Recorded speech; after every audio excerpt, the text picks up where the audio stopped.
Between the 1400s and the 1700s, close to 100,000 people were put on trial for witchcraft across Europe. Around 60,000 of them were killed, and 80% were women. But the trials were just the beginning. What happened to those women inside prison walls before they died was worse than anything you have ever heard.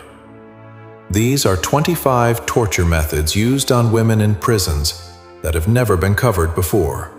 Let's start with number 25, the coffin cage.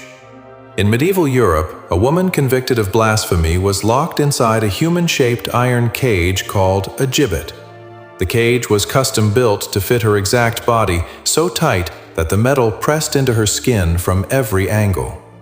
Then the cage was hoisted 15 to 20 feet in the air on a wooden pole in the middle of town. She could not sit down, could not move her arms, could not protect herself from rain, freezing wind, or the burning sun. Crowds threw rocks and rotten food at her. Birds pecked at her skin through the gaps in the iron. Death came from dehydration, starvation, or exposure, and it took anywhere from 3 days to over 2 weeks. In England, 16 gibbet cages still survive in museums today. One of them still has the skull of the prisoner locked inside it. After the woman died, her body was left in the cage for months, sometimes years, as a warning to every other woman in town. That is just number 25, and it only gets worse from here. Here comes number 24. The Spanish donkey. This device was built specifically for women. It was a sharp, triangular wooden wedge mounted on legs about 6 to 7 feet high, with the blade-like edge pointing straight up. The woman was stripped, her hands were tied behind her back, and she was forced to straddle the sharp ridge. Her entire body weight pressed down between her legs. Then, weights were tied to her ankles to push her down harder. Some versions had metal spikes along the top edge. The Jesuits brought this device to Canada in 1646. Records from that year show one man was ruptured after just hours on it. Women who survived were left permanently unable to have children. The Spanish donkey was used from the 1100s all the way through the American Civil War in the 1860s. George Washington himself approved its use against a soldier in 1775, though only for 15 minutes. For women during the Inquisition, the sessions lasted days. Let's move to number 23. The saw torture. Women accused of witchcraft or adultery were hung upside down with their legs apart. Because all the blood rushed to the head, the woman stayed fully conscious the entire time. Then, 2 men placed a large saw between her legs and began cutting downward through her body. The process went on for hours. Some executioners stopped at the stomach on purpose to drag out the death even longer. The woman could feel every single cut because the blood pooling in her brain kept her awake far longer than normal. In the Würzburg witch trials alone, which ran from 1626 to 1631, around 900 people were executed. Many of the women went through this exact method before their deaths. Across all of Europe, nearly 100,000 people faced witchcraft trials. And in regions like Germany, the conviction rate was over 90%. Once a woman was accused, she was already dead. Here comes number 22. Rat torture. A live rat was placed on a woman's bare stomach. A metal bucket was placed over the rat, trapping it against her skin. Then, fire was lit on top of the bucket. As the metal heated up, the panicking rat did the only thing it could. It started chewing and digging straight down through the woman's body to escape. The rat tore through skin, muscle, and organs, while the woman was fully tied down and could not move. She felt every single second. Guards would sometimes let the woman hear the rat scratching inside the bucket for several minutes before lighting the fire, letting the fear build to a breaking point before the real torture even started. This method was used across medieval Europe and reappeared during political purges for centuries. Let's talk about number 21.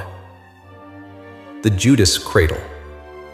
A tall, pyramid-shaped seat with a razor-sharp point at the top. The woman was stripped, lifted by ropes, and slowly lowered onto the point. Her own body weight pushed her down, and the sharp tip slowly went deeper and deeper. The torturers controlled the speed. Sometimes they lifted her up and dropped her back down to increase the damage. The Spanish Inquisition used this regularly. Internal injuries were almost always fatal, but death could take up to 3 days. The victim was kept awake through the entire process. In the German city of Eichstätt, 300 suspected witches were executed between 1617 and 1631, and over 90% of them were women. Here comes number 20. The Heretic's Fork. A small metal device with 2 sharp prongs on each end. One end stabbed under the chin, the other stabbed into the chest. A leather strap held it in place around the neck. If the woman lowered her head even a tiny bit, the prongs dug into her throat. If she tried to speak, they went deeper into her chin. She could not sleep, could not eat, could not close her mouth. The word abjuro was often engraved on the device, meaning, I recant.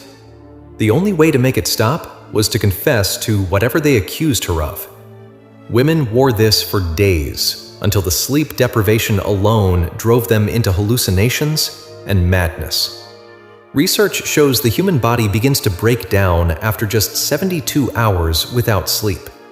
These women were kept awake for 5, 6, sometimes 7 days straight.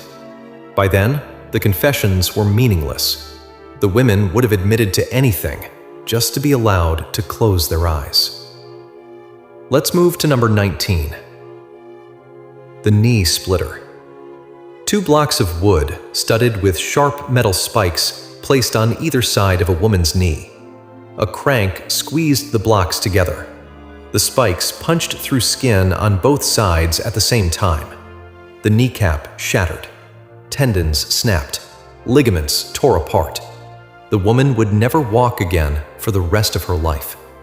This was used during the Inquisition to permanently cripple accused heretics. Even women who survived the trial and were found innocent carried the damage forever. There was no surgery, no medicine, and no recovery. Just a lifetime of pain from that single session. Next one is number 18. The Scavenger's Daughter. Invented by Sir Leonard Skevington during the reign of King Henry VIII in England, this iron device did the opposite of the rack. Instead of pulling the body apart, it crushed everything inward. The woman's head was pushed down to her knees. Her arms were crushed against her sides. Iron hoops and screws were tightened around her entire body until blood was forced out of her nose, ears, and fingertips.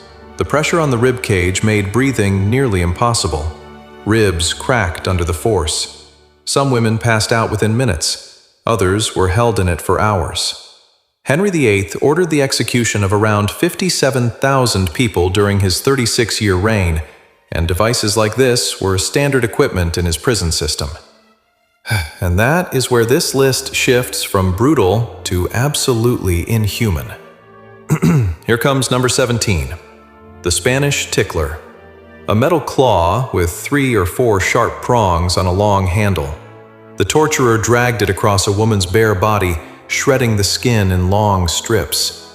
The claws dug deep enough to tear through muscle and expose bone underneath. Every wound became infected in the medieval world where antibiotics did not exist.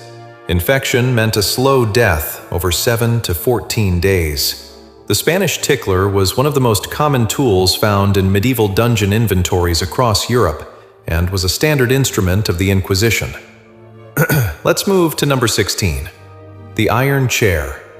A chair covered with 500 to 1,500 metal spikes. The woman was strapped in with leather restraints. Every part of her body that touched the chair was punctured. The back, the arms, the seat, the legs, the feet.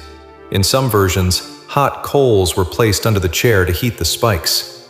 The woman could feel the metal warming inside her flesh. The iron chair rarely killed fast. It was designed to keep the victim alive and in maximum agony for hours or even days, while interrogators asked their questions. Death came from blood loss, infection, or shock. Next one is number 15. The choke pear. A metal device shaped like a pear inserted into a woman's mouth. When the torturer turned a screw at the top, the pear expanded, forcing the jaws apart until they dislocated or broke. Some versions had sharp blades that extended as it opened, cutting into the roof of the mouth and throat. Women accused of lying, witchcraft, or forbidden relationships were subjected to this. The internal damage was often fatal. Survivors were left permanently disfigured and unable to eat solid food again. Let's move to number 14. Insect torture. Women were smeared with honey and tied down in the open sun near ant hills or beehives. Insects swarmed her body for hours, biting and stinging every exposed inch of skin. In the ancient Greek variation called scaphism, the victim was placed inside a hollowed-out log with only her head and limbs showing. Insects bred inside the log, feeding on waste and slowly eating the flesh from outside in. Historical records say victims survived for over a week inside the logs, fully conscious, while insects consumed their bodies one layer at a time. If you have made it this far, you need to subscribe right now. We cover the stories from history that nobody else will touch. And what comes next on this list is even darker. Next one is, here comes number 13, the breast ripper. An iron tool with 4 heated claws used from the 1300s to the 1700s. It was designed exclusively for women. The device was heated until it glowed red, pressed against the body, and ripped away.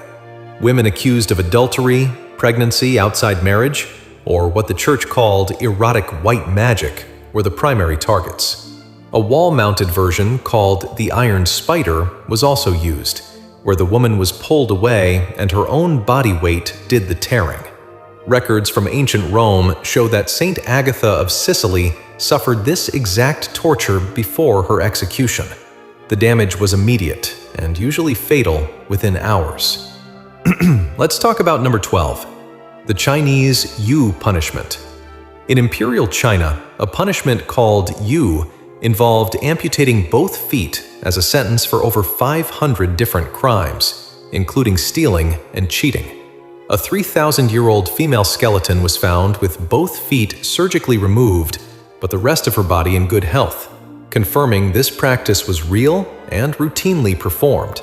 The woman survived the amputation, but was left permanently unable to walk for the rest of her life. This punishment was considered so normal that records from the period barely mention it. Next one is number 11, rhinotomy. In ancient Egypt and the Byzantine Empire, women convicted of adultery had their noses sliced off their faces with a blade. This punishment was called rhinotomy. The wound left a permanent, visible mark that told everyone exactly what the woman had been accused of. She carried that disfigurement for the rest of her life. Meanwhile, men convicted of the same crime might receive a small fine or a beating. This practice continued across the Mediterranean world for centuries and appeared in multiple cultures independently. The double standard was built directly into the law. And this practice was not rare. It was standard punishment in multiple empires spanning over 1,000 years of recorded history. Here comes number 10, the brazen bull. Invented in ancient Greece by a man named Perilos of Athens, this was a hollow bronze statue shaped like a bull. The woman was locked inside through a door in the side. Then a fire was lit underneath. The metal heated up, and the woman was slowly roasted alive. Pipes inside the bull were designed so that the screams came out sounding like a bull's roar, turning human agony into entertainment for the crowd standing outside. In a twist of justice, the tyrant Phalaris tested the device on Perilos himself first, before using it on actual prisoners. Next one is number 9, the tongue terror. A metal tool shaped like oversized scissors